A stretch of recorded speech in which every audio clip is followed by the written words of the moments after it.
Let me say it in English supaya tidak terlalu tajam. Oke. I don't think he is clever enough to design that kind of policy. Yeah. Negara kita ini sekarang dikuasai oleh para oligark, termasuk Pak Jokowi. Saya tidak tahu dia sadar apa tidak. Jadi Pak Jokowi itu hanya oligarki juga sebenarnya.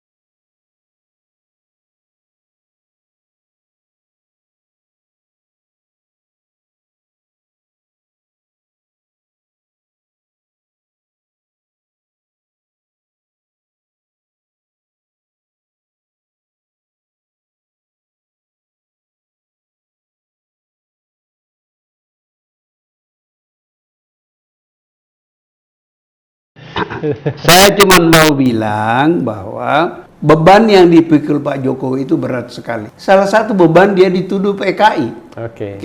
Dan alasan-alasan untuk menuduh dia itu ada. Tidak peduli itu relevan apa tidak. Nah, Misalnya? kita tidak punya bukti jelas bapaknya itu PKI.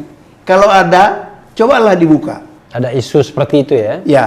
Jadi sobat daerah sekalian, itu isu itu berhembus kencang, tapi memang tidak pernah Buktikan. dibuktikan, tidak pernah diklarifikasi. Jadi kalau mau buktikan dan klarifikasi harus dua pihak kan, tapi ya tidak berjalan begitu saja sebagai isu.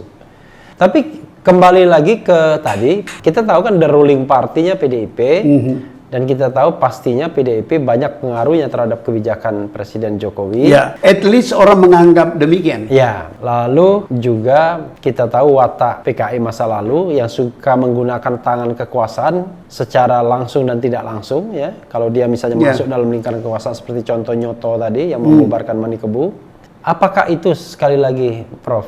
Apakah itu yang kemudian performa politik Jokowi ini seolah-olah anti-Islam, anti kanan dengan slogan-slogan ya tadi radikal, kemudian kadrun dengan aku Pancasila seolah-olah ingin memecah begitu, dan itu muncul memang bukan sebuah karangan, tapi memang fakta paling tidak sejak Pilpres 2014, Pilkada DKI 2017 dan Pilpres 2019. Ya. Nah itu. Saya mohon maaf kepada Pak Jokowi dan kepada orang yang melihat seperti yang apa jelaskan itu. Let me say it in English supaya tidak terlalu tajam. Oke. I don't think he is clever enough to design that kind of policy. Oke. Saya takut bahwa banyak yang dilakukan Jokowi itu adalah akomodasi dia terhadap banyak grup-grup yang berada di lingkar kekuasaan. Ya, yang membentuk apa yang disebut interest group.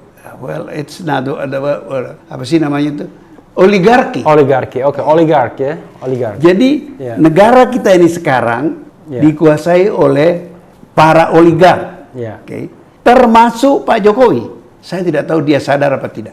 Jadi Pak Jokowi itu hanya oligarki juga sebenarnya. Oligark itu harus bermodal, kan punya kekuatan untuk bersama-sama mengelola kekuasaan. Apa modal Pak Jokowi? Presiden. Tanda tangan. Sebagai presiden dia bisa keluarkan keputusan. Tanda tangan. Singkat kita persingkat saja. Tanda tangan. Apa saja kalau tidak disetujui presiden, tidak bisa jadi. Atau sudah ditandatangani, ramai dan dia mengatakan, wah saya nggak tahu tuh, saya tanda tangani, kan pernah kejadian. Itu. Jadi ini negeri beramai-ramai dikuasai oligarki, and you have to take and give among you. Jadi ada kepentingannya, saya nggak sebut nama saja, tapi everybody knows. Mr. X, apa kepentingannya? Mr. Z, Mr. B, Mr. Y, ada kepentingan.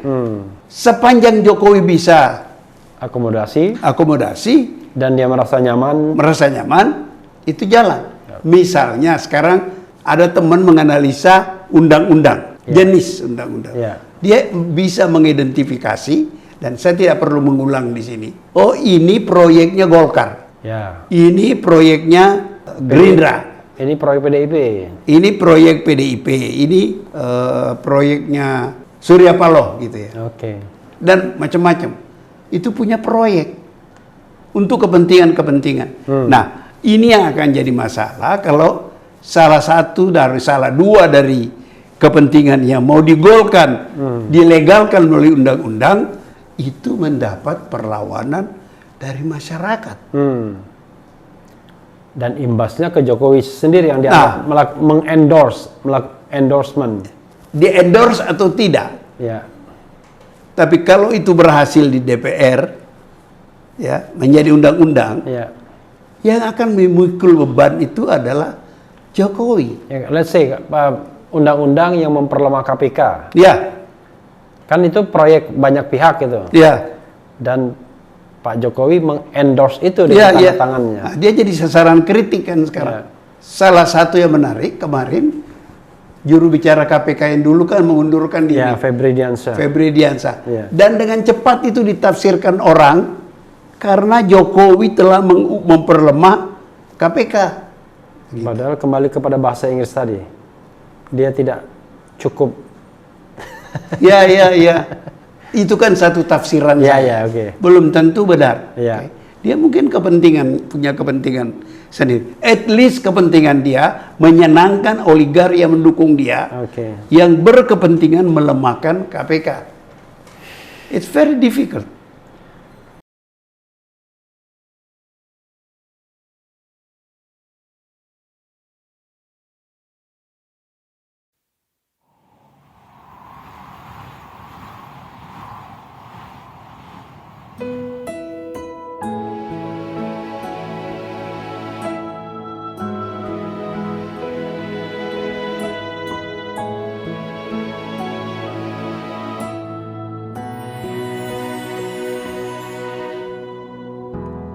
Ketika matahari hanya di atas kepala, panas melelehkan padang yang luas, tak ada naungan, tapi engkau pemimpin adil.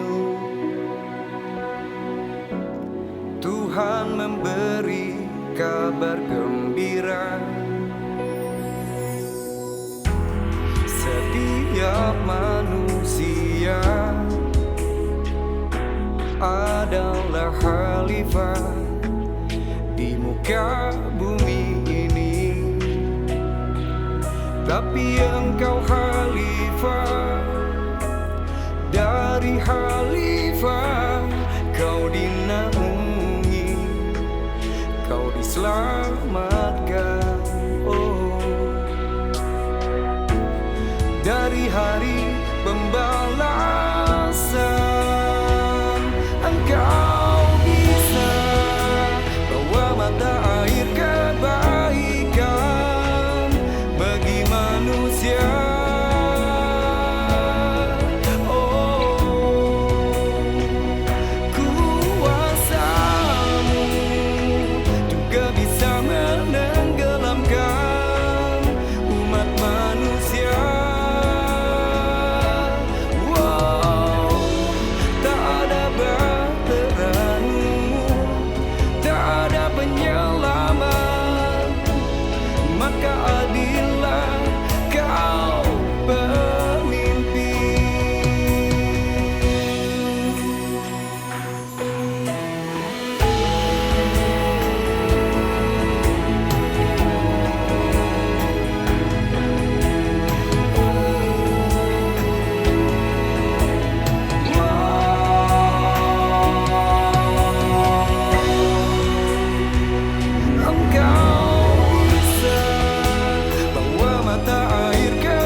maka jadilah